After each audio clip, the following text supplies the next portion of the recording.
Nos seus dias a justiça florirá e paz em abundância para sempre. Salmo 71. Um bom dia. Em nome do Pai, do Filho e do Espírito Santo. Amém.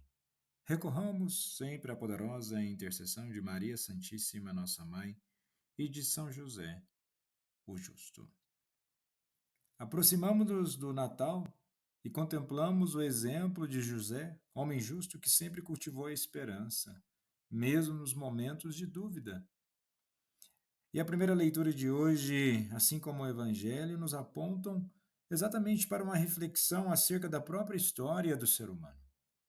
Na primeira leitura de hoje, do profeta Jeremias, capítulo 23, dos versículos 5 ao 8, nasce em um dos momentos mais sombrios da história de Israel.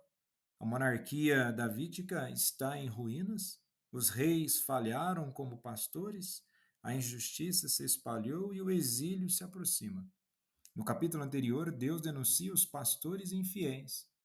E é exatamente nesse contexto de fracasso humano que irrompe a promessa. Eis que virão dias, oráculo do Senhor. E essa fórmula profética não anuncia apenas um futuro distante, mas uma intervenção decisiva de Deus na história. Levantarei para Davi um renovo justo. Está lá no versículo 5. O termo renovo, semá, é profundamente teológico. Indica algo que brota quando tudo parece morto. A casa de Davi, reduzida a um tronco cortado, não foi abandonada por Deus. Este renovo não é um rei qualquer, mas um dom levantado pelo próprio Senhor. Governa com sabedoria, não com arbitrariedade. Exerce, exerce direito, mispá, e justiça, sedacá. Categorias centrais da aliança. E aqui Jeremias retoma e aprofunda a promessa do segundo livro de Samuel, capítulo 7. Deus continua fiel à sua palavra, mesmo quando os herdeiros de Davi falham. E é interessante pensar dessa forma, que é exatamente nos momentos mais graves, complexos, aparentemente de derrota, de tragédias, de perda total, que Deus vai agindo.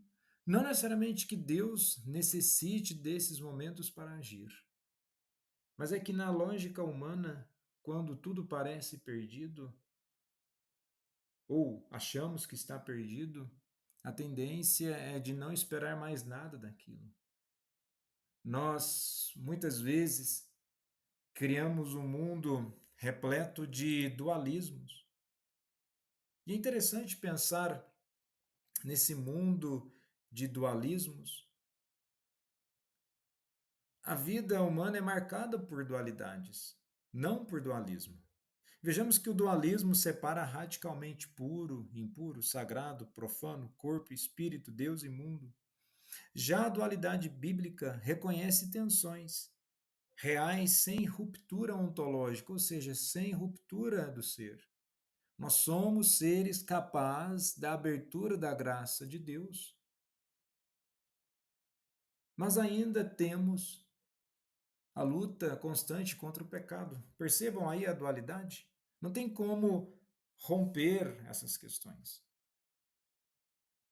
Existe a possibilidade de santificação, mas na intensidade que nós temos essa possibilidade de santificação, nós temos o bom combate do dia a dia. É conflituoso. O tempo do advento é para que possamos, na luz do Espírito Santo, enxergar esses conflitos, essa dualidade, entender que há uma possibilidade de redenção dentro da realidade concreta. Se nós olharmos para o Evangelho de São João, capítulo 1, do versículo 14, e o Verbo se fez carne, não apesar da carne, mas na carne. Ou seja, é possível vivenciarmos a graça de Deus em vida na carne, mas na própria carne nós batalhamos daquilo que muitas vezes pode nos distanciar de Deus. Ou achando que nós estamos distante de Deus, estamos totalmente recaídos? Não. Estando distante de Deus no sentido espiritual, existe aí a possibilidade de aproximação. Mas por qual razão eu menciono tudo isso? Porque os livros proféticos nos trazem exatamente a dimensão onde o ser humano pode estar perdendo referencial de caminhada. O livro de Jeremias trata muito sobre isso.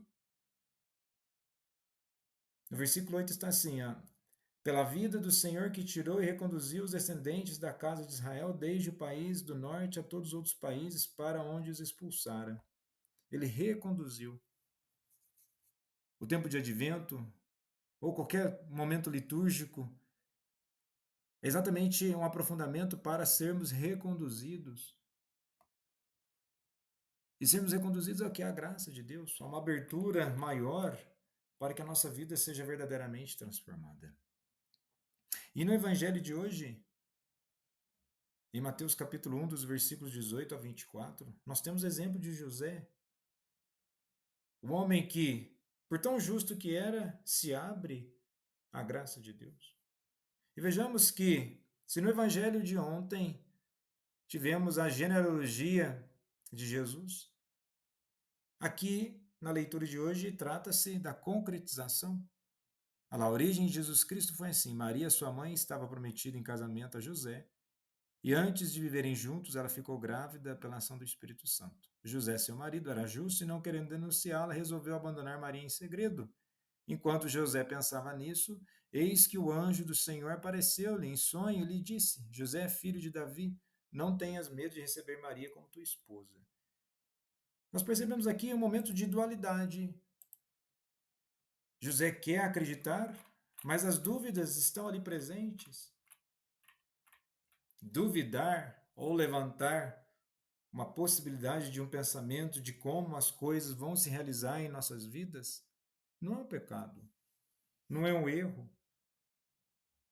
Se na primeira leitura de hoje fala sobre o renovo justo, o evangelho de hoje proclama que esse futuro, na narrativa de Jeremias, entrou na história.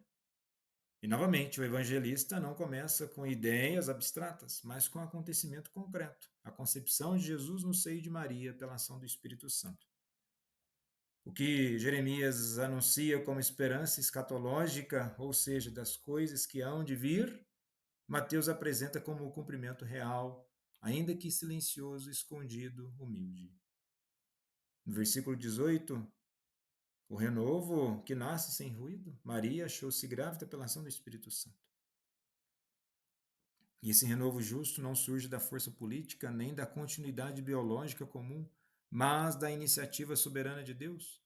A promessa davídica é preservada juridicamente por José e realizada ontologicamente pelo Espírito. José é chamado de justo, de kaios. Essa justiça não é legalismo, mas abertura obediente à vontade divina. E aqui ocorre um encontro teológico profundo. Jeremias anuncia: o Senhor é a nossa justiça, mas Mateus mostra o homem justo que se submete à justiça de Deus. Ao aceitar Maria e dar o nome ao menino, José insere Jesus legalmente na casa de Davi, garantindo o cumprimento da promessa profética. E vejamos, ele segue aquilo que é pedido no versículo 21. Tu lhe darás o nome de Jesus, pois ele salvará o seu povo dos seus pecados. Mateus revela como essa salvação acontece não apenas da opressão externa, mas do pecado, raiz de toda injustiça. O nome de Jesus, Yeshua e Yeshua, as variações aí de pronúncia significam o Senhor salva. Isso é importante. Isso dialoga diretamente com o Senhor é a nossa justiça. Salvação e justiça não são conceitos paralelos, mas de uma única obra divina. Não são conceitos de uma dualidade, e sim algo que verdadeiramente encarnou, para que, na existência humana, a possibilidade da transformação e de vida nova. Jesus, manso e humilde de coração, fazei nosso coração semelhante ao vosso.